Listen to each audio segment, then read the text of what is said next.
Well, folks, the day that I, honest to God, never thought was going to come has finally come.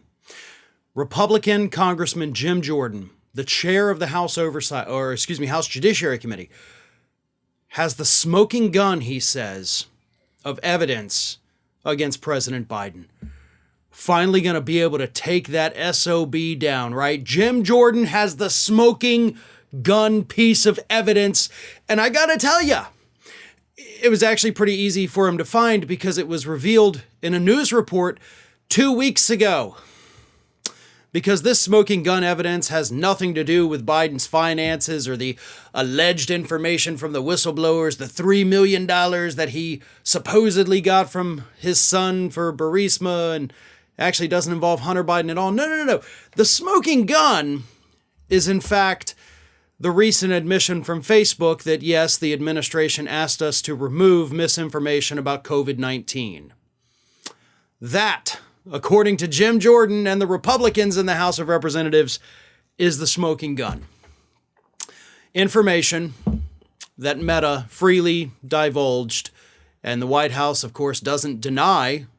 They've actually defended it because they've already been sued for it, and we've already had a court ruling, at least one temporary ruling on it. So Jim Jordan didn't do crap.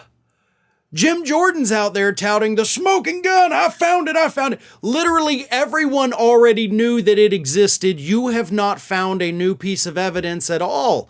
All you did was file an amicus brief with the states of Missouri and Louisiana, who had already sued the Biden administration with this publicly available information months and months and months ago. Like, you didn't do anything and you're out there taking a victory lap, Jim. Maybe calm the hell down. Now, I will say, Pap and I are doing an expanded segment on this coming up on this week's America's Lawyer, but I do want to say that, listen, what the administration did, according to Meta, is they reached out and they said, hey, we want you to remove this COVID misinformation. We're in a pandemic and people are dying, right? It makes sense, but it's also not allowed. Yes, on the one hand, we have a public health crisis and we need to not have people out there spreading misinformation. I totally get that. But at the same time, we have to understand that the federal government cannot interfere with an individual's freedom of speech. And telling a company to don't let people say these things, that crosses a line, even when we're in a public health emergency. The First Amendment doesn't get suspended for that. So yes, the administration was in the wrong. But does their action rise to the level of criminal activity violating First Amendment? No, I don't think you'd be able to prove that in court at all because Meta said these were requests. And there is a world of legal difference between a request and a demand.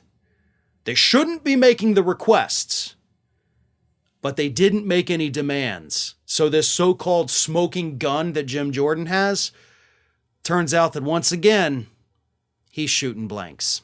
Ring of Fire has fresh content 7 days a week, so if you want to be reminded about it, don't forget to subscribe to the channel, hit the little bell to be notified every time a new video goes up.